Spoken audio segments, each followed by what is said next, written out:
இயேசுவில் பிரியமான சகோதர சகோதரிகளே, அன்னை மரியாள் ஒரு நலம் தரும் தாயாக நாம் பார்க்க அழைக்கப்படுகிறோம். அன்னை மரியாளை குறித்து சிந்திப்பதற்கு முன்பதாக, அல்லது அவர் எப்படி நமக்கு நலம் தரும் அன்னையாக இருக்கிறார், ஆண்டவரிடமிருந்து நன்மைகளை பெற்று தருகிற அன்னையாக எப்படி இருக்கிறார் என்கிற கேள்விக்கு பதில் தேடும் முன்பதாகவே, நான் அன்னை மரியாளை ஒரு உயிருள்ள உடன்படிக்கை பேழையாக நான் பார்க்கிறேன். பழைய ஏற்பாட்டிலே ஒரு உடன்படிக்கை பேழை இருந்தது, தெரியுமா? கேள்விப்பட்டிருக்கிறீங்களா? எஸ், ஆண்டவரே அந்த பேழையை செய்ய சொல்றாரு இல்லையம்மா. ஒரு பெரிய பெட்டி மாதிரி செய்ய சொல்றாரு. அந்த உடன்படிக்கை பேழைக்குள்ள 3 விஷயங்கள் வச்சிருக்காங்க. என்னென்னலாம் வச்சாங்க? ஒன்று ஒன்றா சொல்லுங்க பார்ப்போம். எடுத்த உடனே மண்ணா இல்லை, முதல்ல எதை சொல்லணும்? 10 கட்டளைகளை தாங்கிய கல், 10 கட்டளைகள் பொறிக்கப்பட்டிருந்த கல். அடுத்தது ஆரோனின் கோல், ஒரு மனுஷனுடைய கோல். 3வது மன்னா. மன்னாவுடைய குணம் என்ன தெரியுமா? ஒரு நாள் இருக்கும், அடுத்த நாள் அழிஞ்சு போயிடும். அப்படிப்பட்ட மன்னாவை ஒரு பானையில் போட்டு உள்ள வச்சிருக்கிறாங்க. அப்போ அந்த பெட்டிக்குள்ள இது 3 தான் இருந்துச்சு. அந்த பெட்டி அழகாக செஞ்சு மேலே தங்க முலாம்லாம் பூசி, அந்த பெட்டிக்கு மேலே 2 தேவ தூதர்களுடைய உருவத்தை ஆண்டவர் செய்து வைக்க சொன்னார். இப்படித்தான் உடன்படிக்கை பேழை இருந்தது இல்லையா? இந்த உடன்படிக்கை பேழையை அவர்கள் எங்கெல்லாம் எடுத்து சென்றார்களோ அங்கெல்லாம் இஸ்ரவேல் மக்களுக்கு வெற்றி. அவங்க தோத்தே போகல. ஏன்னா அந்த உடன்படிக்கை பேழையில் ஆண்டவருடைய பிரசன்னம் இருந்தது. ஒரே வாட்டி ஆமேன்னு சொல்லுங்களேன்.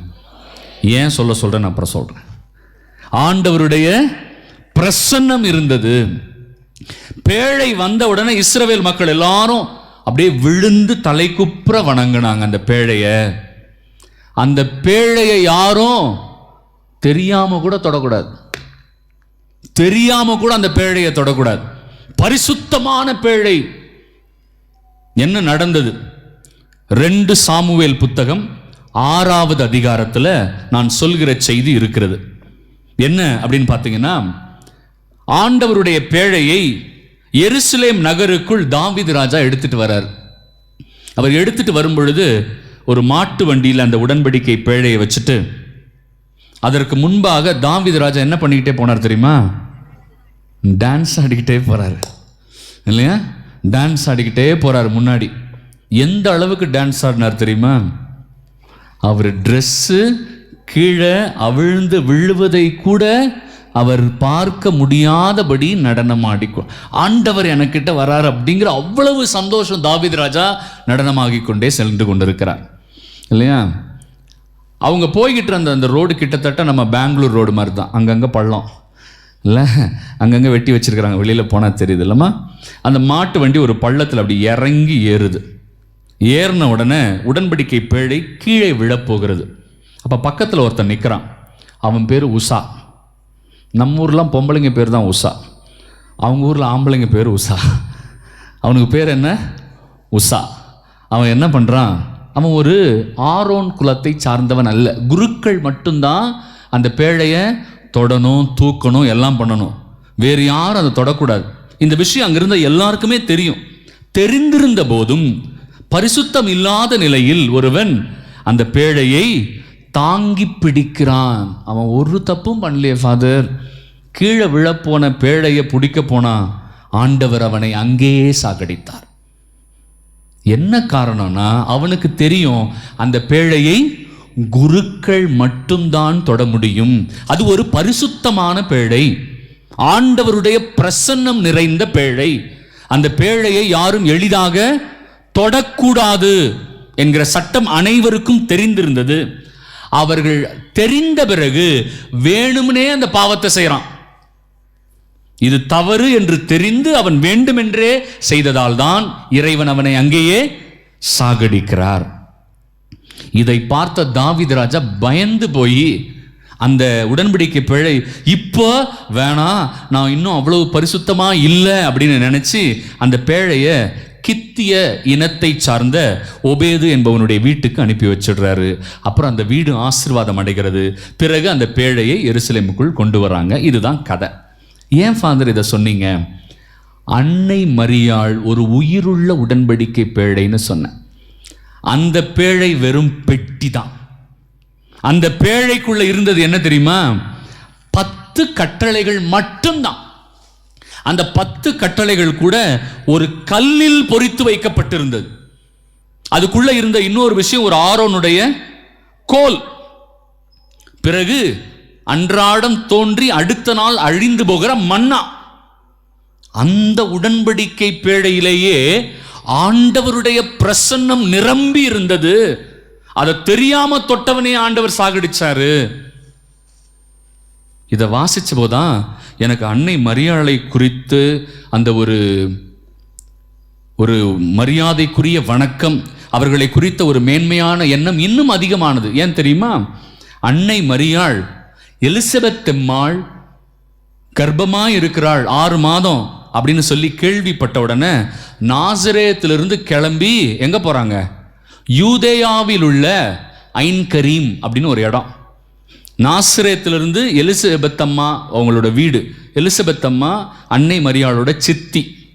அன்னை மரியாள் எங்கிருந்து போறாங்க? நாசரேத்திலிருந்து எங்க போறாங்க? ஐன்கரீம் என்கிற யூதேயா நாட்டுக்கு போறாங்க. கிட்டத்தட்ட 7 நாள் நடக்கிறாங்க அன்னை மரியாள். சாதாரணமா இல்லை, அன்னை மரியாளும் கர்ப்பமாக இருக்கிறாள். கரெக்டா? இப்போ நம்ம பிள்ளைங்க ப்ரெக்னன்சி டெஸ்ட்டுக்கு ஹாஸ்பிட்டல் போகுது. அங்கே போன உடனே போகிற வரைக்கும் நல்லா கையெல்லாம் ஆட்டி ஆட்டி தான் போகுது. அங்கே போய் டாக்டர் ப்ரெக்னன்சி கன்ஃபார்ம்டு, கங்க்ராச்சுலேஷன் சொன்ன உடனே எப்படி தெரியுமா நடக்குது? என்னங்க பார்த்து கூப்பிட்டு போங்க, பொறுமையாக கூப்பிட்டு போங்க. வீட்டுக்கு வந்தோன்னே அப்படியே பார்த்து உட்கார வைக்கிறாங்க சோஃபாவில். அப்படி அழுங்காமல் குழுங்காமல் உட்காருமா. ஒரு வேலையும் செய்கிறது இல்லை. அப்புறம் எங்கே சுகப்பிரசவம் நடக்கும்? நார்மல் டெலிவரியே கிடையாது இல்லை? உண்மை தானே? அந்த காலத்துலலாம் நார்மல் டெலிவரி சர்வசாதாரணம். இப்போல்லாம் இதுங்க 0 டயட் வேற ஃபாலோ பண்ணுதுங்க. தின்னவே மாட்டேங்குதுங்க. இப்படி இருக்கணுமா, ஒல்லியாக ஸ்லிம்மாக இந்த அழகாக இருக்குமா, மூஞ்சிங்களும் முகரைங்களும். இதுங்களுக்கெல்லாம் யார் சொல்லி கொடுத்தான்னு தெரியல. நவுறதே கிடையாது. தின்ற இடத்துல உட்கார்றது, தின்றது, அங்கேயே சாப்பிட்றது, அங்கேயே தூங்கிறது. அப்புறம் நார்மல் டெலிவரி, ஒரு டெலிவரியும் வராது. ஆனால் அன்னை மரியாள் எங்கேருந்து நடக்கிறாங்க? நாசரேத்திலிருந்து யூதேயா நாட்டுக்கு 7 நாள் நடக்கிறாங்க. ஒரு சின்ன பொண்ணு காட்டுலையும் மழையிலையும் மேடுலையும் அப்படி நடந்து போறாங்க. அங்க போன உடனே அன்னை மரியாள் என்ன பண்றாங்க தெரியுமா? சித்தி, ஐயோ சித்தி, எனக்கு ஒரே ஜாலியா இருக்கு சித்தி. கபிரியல் தேவதூதரை பார்த்தேன் சித்தி, என்கிட்ட வந்தார் சித்தி, நான் தான் கடவுளுடைய அம்மாவான் சித்தின்னு அன்னை மரியாள் பெருமை பீத்தல. பெருமை பேசுனாங்களா அன்னை மரியாள்? எங்கேயாவது பைபிள் வாசிச்சு பாருங்க. அன்னை மரியாள் எங்கேயுமே தன்னை குறித்து பெருமையாக பேசவில்லை. அவங்க சொன்ன ஒரே ஒரு வார்த்தை எலிசபெத் அம்மாளை பார்த்து என்ன தெரியுமா சொன்னாங்க? ஷாலோம் அலைஹிம், சித்தி உங்களுக்கு சமாதானம். அந்த காலத்தில் இஸ்ரவேல் மக்கள் இன்னொருவரை பார்க்கும்போது அவங்க சொல்ற வார்த்தை என்ன? உங்களுக்கு சமாதானம். அன்னை மரியாள் எதை குறித்தும் பெருமை பேசவில்லை. கத்தோலிக்க மக்களாகிய நாம் முதல்ல கத்துக்க வேண்டியதுதான் அன்னை மரியாள் கிட்ட. வாழ்க்கையில நல்லா இருக்கணுமா, வாயை மூடிக்கிட்டு இருந்தாவே போதுமா? பைபிள்ல போட்டிருக்கு. வாழ்க்கையில நல்லா இருக்கணும்னா என்ன பண்ணணும்? நீங்க வாயை மூடிக்கிட்டு இருங்க, எதுவும் பேசாதீங்க, எதுவுமே பேச வேண்டாம். நீங்கள் வாயை மூடிக்கொண்டிருங்கள், நல்லா இருப்பீங்க. எதை குறித்தும் பெருமை பேசாதீங்க. இந்த உலகத்தில் நான் வாழ்வது ஆண்டவர் போட்ட பிச்சை. நான் நிற்பதே அவருடைய கிருபையால் தான். நான் நடப்பது அவருடைய கிருபையால் தான். என் திறமைன்னு நான் சொல்றதுக்கு ஒண்ணுமே இல்லை. அது கூட அவர் கொடுத்தது தான் இல்லையா? அதை புத்தியோடு பயன்படுத்துவதற்கான வழியையும் அவர் தான் கொடுத்தார். இந்த பெங்களூர் ரோட்ல இவ்வளவு டிராஃபிக்ல உயிரை கையில் பிடிச்சிட்டு போயிட்டு வரோம். நம்ம நினைக்கிறோம் ஆண்டவர் என்னை பாதுகாத்து அழைத்து சென்று திரும்பி வருகிறார் இல்லையா? எல்லாமே அவர் போட்ட பிச்சை. எலிசபெத் அம்மாளை சந்திக்கும் பொழுது தன்னை குறித்து பெருமை பேசல. கத்தோலிக்க கிறிஸ்தவ மக்கள் பெருமை பேசக்கூடாது எங்கேயுமே. அந்த லைட்டு நான் தான் வாங்கி கொடுத்தேன், வச்சுக்க. இருக்குது, ஆண்டவர் உனக்கு கொடுத்துருக்கிறாரு, நீ ஆண்டவருக்கு செய்யணும்னு நினைக்கிற, செய்யுங்க. அதில் என்ன பெருமை? என் பேர் அதில் அப்படியே பெரிய இதில் போடணும் ஃபாதர், வேஸ்ட்டு. ஆசீர்வாதமே கிடைக்காது உனக்கு, இல்லையா?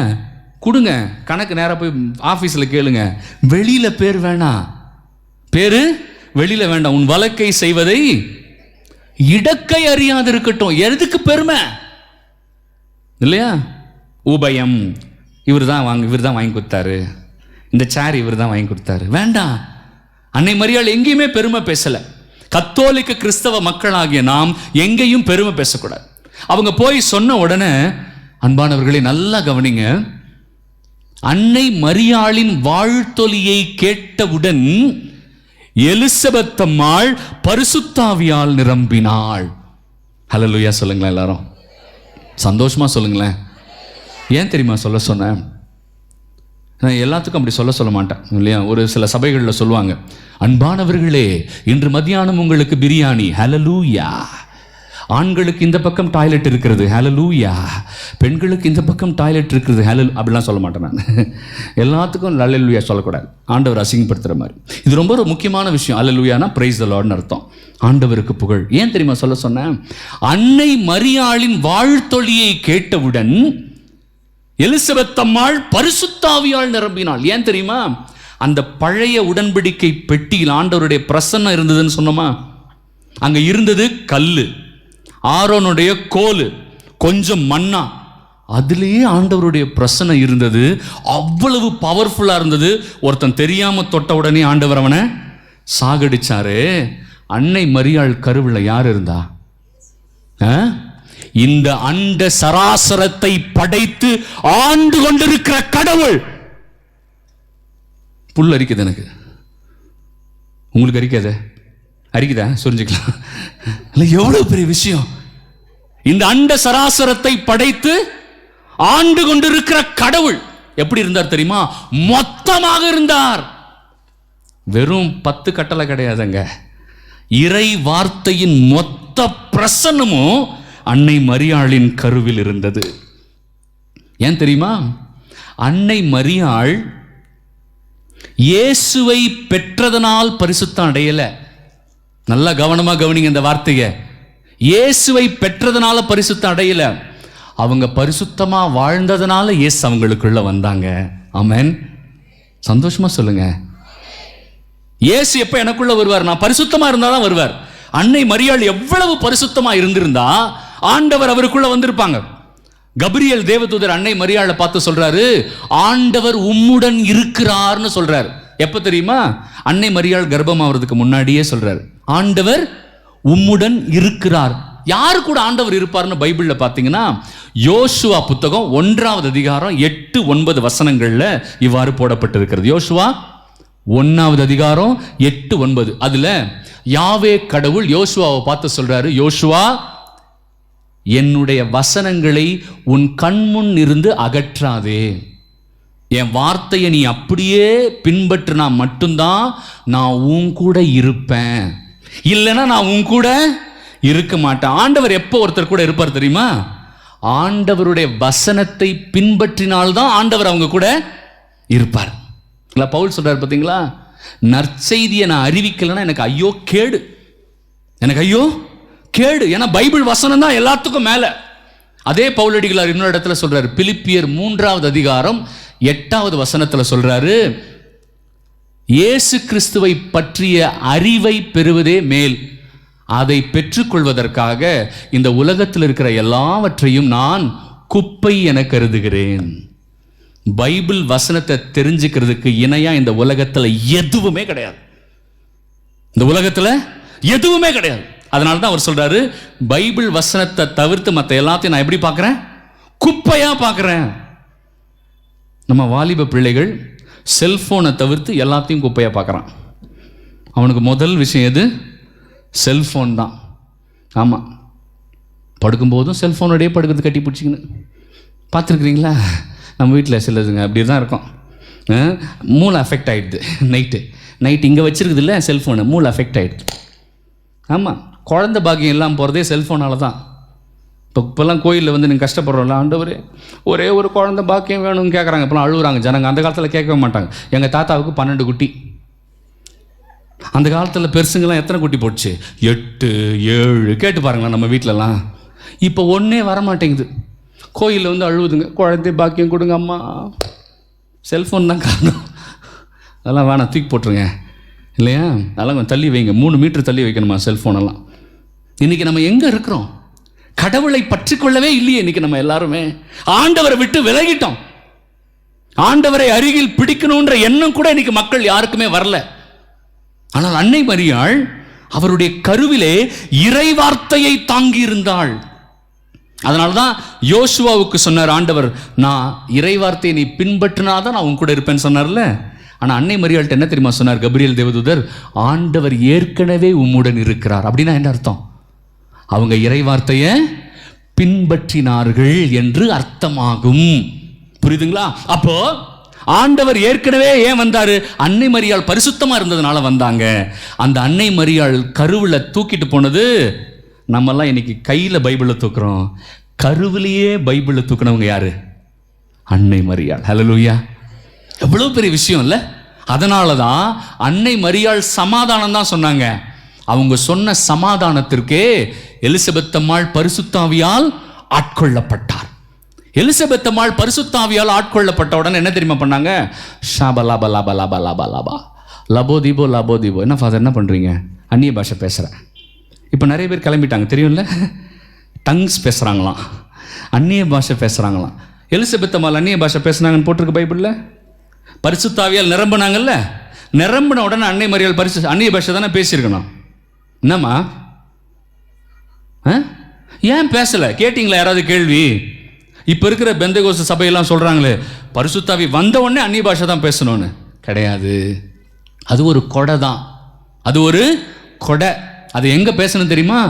பூட்டிய அறைக்குள் பேசணும், பொதுவில் பேசக்கூடாது. அதை பற்றி விளக்கம் நீங்கள் தனியாக படிங்க. பரிசுத்தாவி பற்றி பேசும்போது நான் நிறைய விளக்கமாக அதை அப்புறம் சொல்கிறேன். 1 கொரிந்தியர் 14வது அதிகாரம் வீட்டில் போய் வாசிங்க.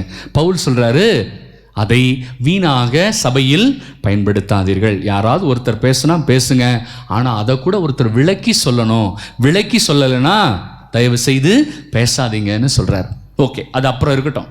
அன்னை மரியாளுடைய வாழ்த்தொழியை கேட்டவுடன் எலிசபெத் அம்மாள் பரிசுத்தாவியால் நிரம்பி என்ன வார்த்தை சொன்னாங்க தெரியுமா? என் ஆண்டவரின் தாய் என்னிடம் வர எனக்கு என்ன தகுதி இருக்கு? அப்ப உண்மையிலேயே பரிசுத்தாவி அபிஷேகம் பெற்றவங்க யாருடைய பரிசுத்தத்தை புரிஞ்சுப்பாங்க? அன்னை மரியாளின் பரிசுத்தத்தை புரிந்து கொள்வார்கள். யாரு? உண்மையிலேயே அபிஷேகம் பெற்றவங்க. இந்த போலிய அபிஷேகம் பெற்றவங்க தான் அன்னை மரியாள் என்ன தெரியுமா சொல்லுவாங்க?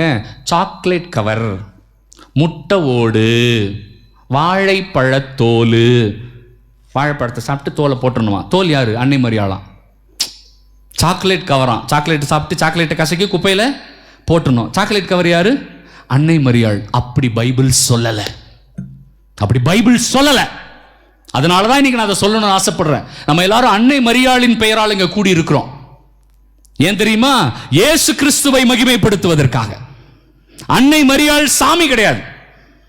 அன்னை மரியாள் தெய்வம் இல்லை, தெய்வத்தின் தாய், அந்த கடவுளுடைய தாய். எப்படின்னு சொல்ற, ரொம்ப இன்ட்ரெஸ்டிங்கா இருக்கும்.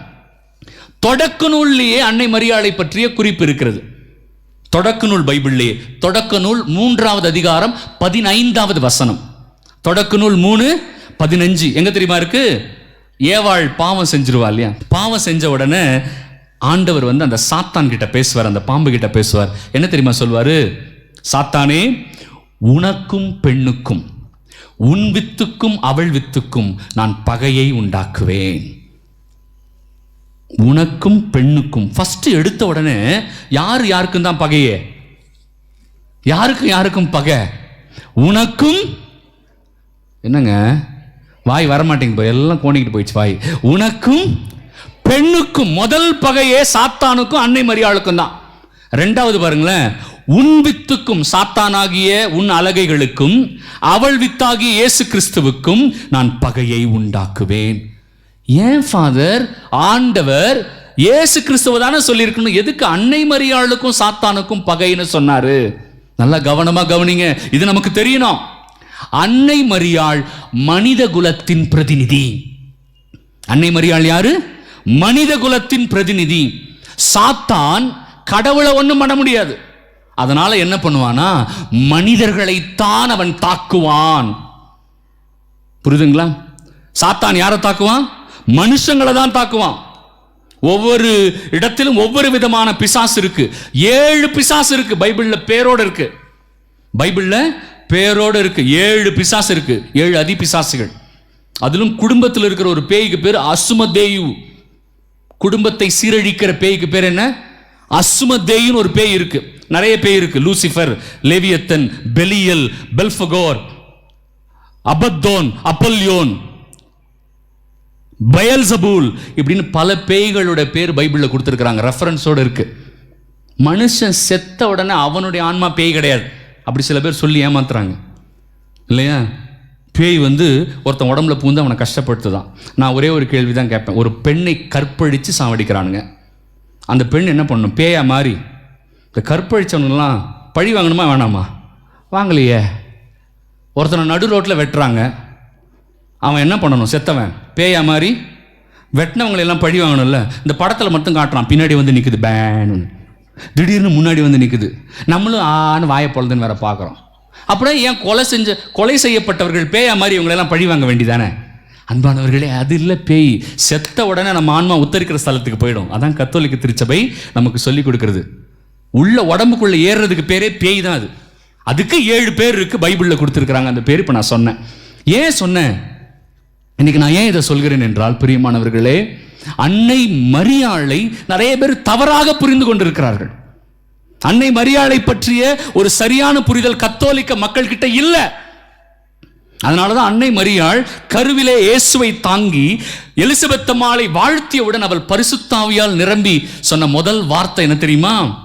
என் ஆண்டவரின் தாய் என்னிடம் வர எனக்கு என்ன தகுதி இருக்குதுன்னு சொல்லிட்டு அடுத்து சொல்றாங்க, என் வயிற்றில் உள்ள குழந்தை அக்களிப்பால் துள்ளியது. சந்தோஷமா டான்ஸ் ஆடுறாராம். உள்ள இருக்கிறவர் யாரு?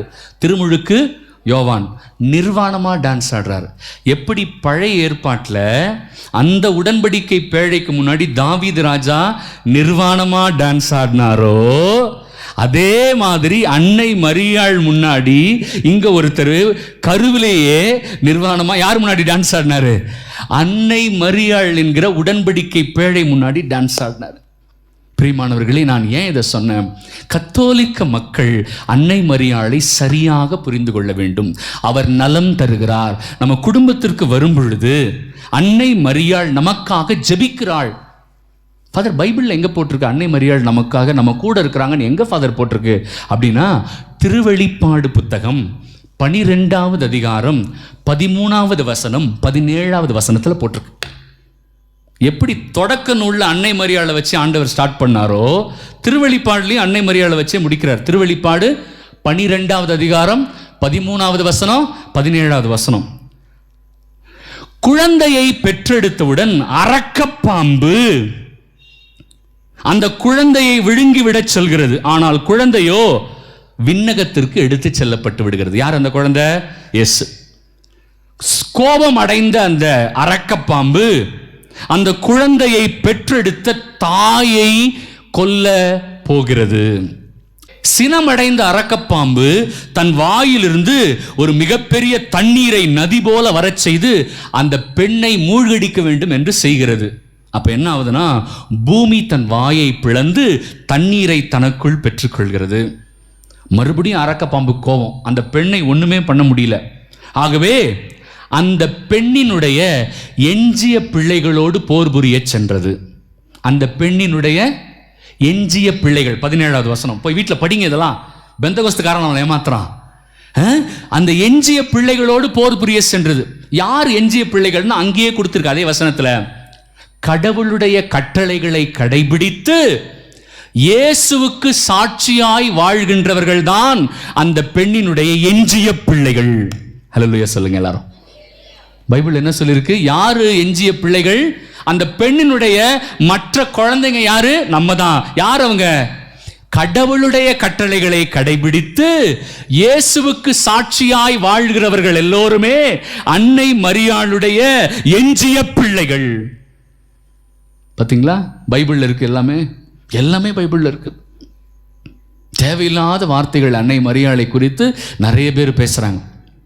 அதுக்கு காரணம் நம்ம தான் பிரியமானவர்களே. அன்னை மரியாளை தவறாக சித்தரிக்கிறோம். புனித பியோ கேள்விப்பட்டிருக்கிறீங்களா? ஒரு முறை பியோ என்ன செஞ்சார்? புனித பியோ 5 காய புனிதர், அவங்களுடைய கோவிலில் அன்னை மரியாளின் சுரூபத்தில் நிறைய நகைகள் இருந்தது. ஜிமிக்கி, செயின், மூக்குத்தி எல்லாம் போடுவீங்க விட்டா, எல்லாம் நிறைய நகைகளாக இருந்தது. ஆனால் அவர் இருந்த பங்கிலே நிறைய மக்கள் மிகவும் ஏழையாக இருந்திருக்கிறார்கள். அவர் அங்கே உதவி பங்கு தந்தையாக இருக்கிறார். யாரு? பியோ அவர்கள் உதவி பங்கு தந்தையாக இருக்கிறார். ஆனால் அந்த ஊரில் நிறைய பேர் மக்கள் ரொம்ப சாப்பாட்டு கூட வழி இல்லாமல் கஷ்டப்படுறாங்க. இதை பார்த்த பியோ என்ன பண்ணுறார்? ஒரு நாள் பங்கு தந்தைக்கு தெரியாமல் அன்னை மரியாள் கழுத்தில் இருந்த எல்லா நகைகளையும் இரவோடு இரவா சுட்டார். யாரு? புனித பியோ. எடுத்துட்டு போய் நைட்டில் இந்த ஏழைங்க கஷ்டப்படுறவங்க வீட்டிலலாம் போய் அந்த நகையை போட்டு வந்துட்டார்.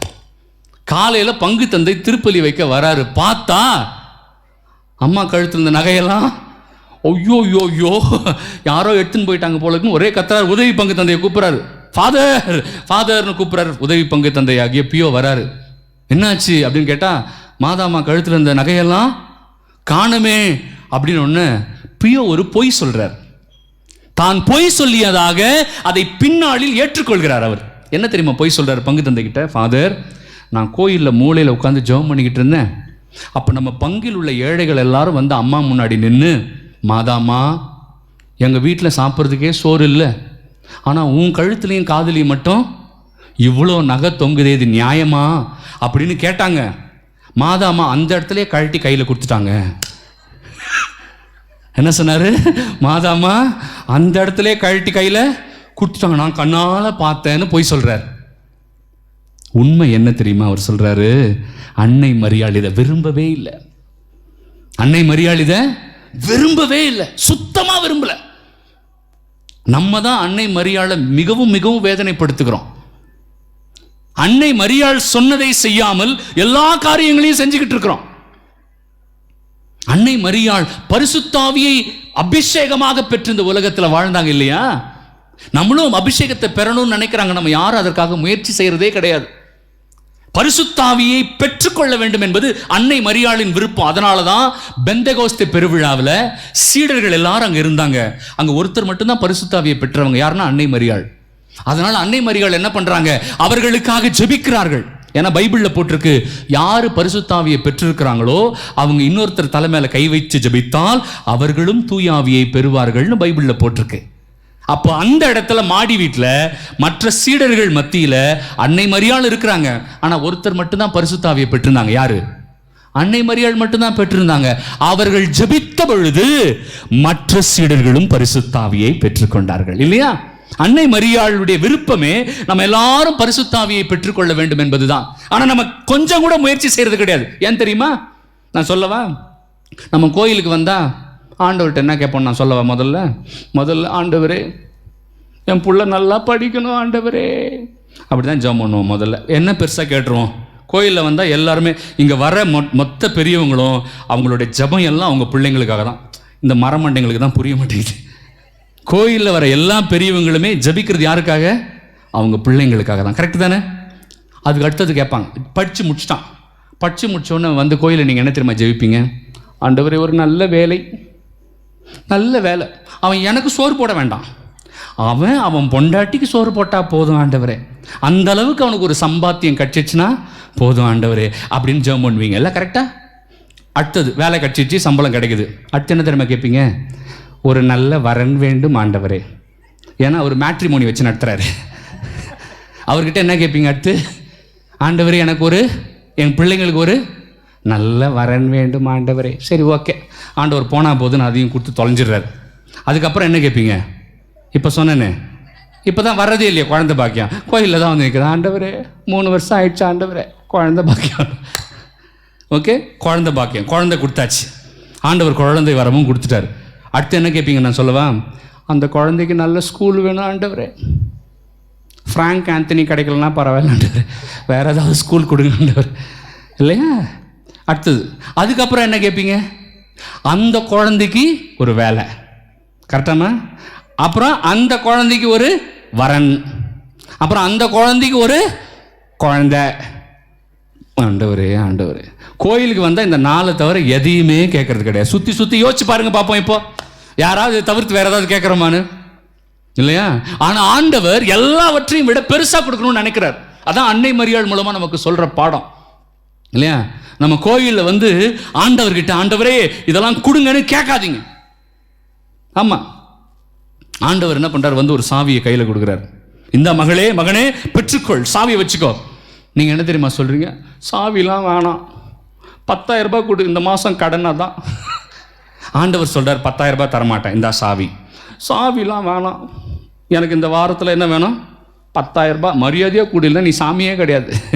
10,000 ரூபாய் நீங்கள் கேட்டுன்னு இருக்கீங்க, ஆண்டவர் சாவி கொடுக்குறாரு. என்ன தெரியுமா, அந்த சாவி எடுத்துகிட்டு போய் அந்த அறையை திறந்தீங்கன்னா உள்ள ஃபுல்லாக கட்டுக்கட்டாக வச்சிருக்காரு ஆண்டவர். உங்களுக்கு கொடுக்கணும்னு நினைக்கிறாரு. நீங்கள் அதெல்லாம் சாவி வேணான்னுட்டு கடைசியில் என்ன கேட்டுக்கிட்டு இருக்கிறோம், ஆண்டவர்கிட்ட பிச்சை கேட்டுக்கிட்டு இருக்கோம். அவர் நிறைய கொடுக்கணும்னு நினைக்கிறாரு. உன் பிள்ளை உன்னிடம் மீனை கேட்டால் நீ பாம்பையா கொடுப்பாய்? உன் பிள்ளை உன்னிடம் முட்டை கேட்டால் தேளையா கொடுப்பாய்? அடுத்த வார்த்தை பாருங்க, சூப்பரா இருக்கும். பொல்லாதவர்களாகிய நீங்களே உங்கள் பிள்ளைகளுக்கு நன்மைகளை செய்யும் பொழுது, மோசமான நீங்களே உங்க பிள்ளைங்களுக்கு நல்லதை செய்யும் பொழுது, நீங்கள் என்னிடம் கேட்டால் மீனையும் முட்டையும் தராமல் இருப்பேனா? கரெக்டா? நான் வேணும்னே தப்பா சொல்றேன், மண்டைய வேற ஆட்டுறீங்க. அவர் அப்படி சொல்லல. நீங்கள் என்னிடம் கேட்டால் பரிசுத்த ஆவியை தராமல் இருப்பேனா? ஏன் ஆண்டவர் மீனை கேட்டா முட்டையை கேட்டா பரிசுத்த ஆவியை தராரு?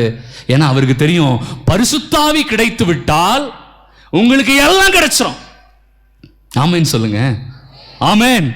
உண்மை அதுதான். அன்னை மரியாள் இதைத்தான் நமக்கு சொல்றாங்க. பிரியமானவர்களே, அன்னை மரியாளை போல இறை வார்த்தையை பின்பற்றி பரிசுத்த ஆவியை பெற்றுக்கொள்ள வேண்டும் என்று அன்னை மரியாள் விரும்புகிறாள். அப்படிப்பட்ட கிறிஸ்தவர்களாக நம்ம மாறணும். இன்னைக்கு சும்மா வந்தோம் போனோம் இருக்கக்கூடாது இல்லையா? அந்த பரிசுத்த ஆவி கிடைச்சா என்னெல்லாம் கிடைக்கும் தெரியுமா? விடுதலை பயணம் 31வது அதிகாரம் 3வது வசனம். விடுதலை பயணம் 31:3 என்ன தெரியுமா போட்டிருக்கு? ஞானம், அறிவு கூர்மை, அனுபவம், தொழில் திறமை இவை அனைத்தும் ஒருவருக்கு உண்டாகும்படி நான் அவரை பரிசுத்த ஆவியால் நிரப்புகிறேன். பார்த்தீங்களா? நீங்க எதெல்லாம் கேட்டீங்களோ அதை எல்லாமே பரிசுத்த ஆவி மூலமா கொடுக்கிறார். தொழில் திறமை கூட கொடுக்கிறார், பிசினஸ் கூட கொடுக்கிறார் ஆண்டவர். அவ்வளவு பெரிய ஆசீர்வாதம் பரிசுத்த ஆவியில் இருக்கு. ஆனால் நம்மிடம் சரியான அறிவு இல்லாததால் அன்னை மரியாள் என்ன சொன்னாங்களோ அதை செய்யாம, இல்லையா, நான் அன்னை மரியாளுக்கு தேர் எடுத்தேன், கிரீடம் வச்சேன், ராக்கெட் விட்டேன், பட்டாசு வெடிச்சேன்னு நம்ம வாழ்க்கையை இழந்துட்டோம். நம்ம கத்தோலிக்க மக்களுடைய பக்தி எப்படி தெரியுமா இருக்கு? ஒரு நாள் ஒரு ஃப்ளைட்டில், ஒரு ஏரோப்ளைனில் நிறைய சுரூபம் வச்சுருந்தாங்களாம். லூர்து மாதா சுரூபம், பாத்திமா மாதா சுரூபம், சும்மா வச்சுப்போமே, சிவாஜி நகர் மாதா சுரூபம், அப்புறம் வந்து வேளாங்கண்ணி மாதா சுரூபம், சகாய மாதா சுரூபம், நிறைய சுரூபம் ஃபுல்லாக ஃப்ளைட்டில் வச்சு ஒரு நாட்டில் வந்து இன்னொரு நாட்டுக்கு எடுத்துன்னு போகிறாங்க.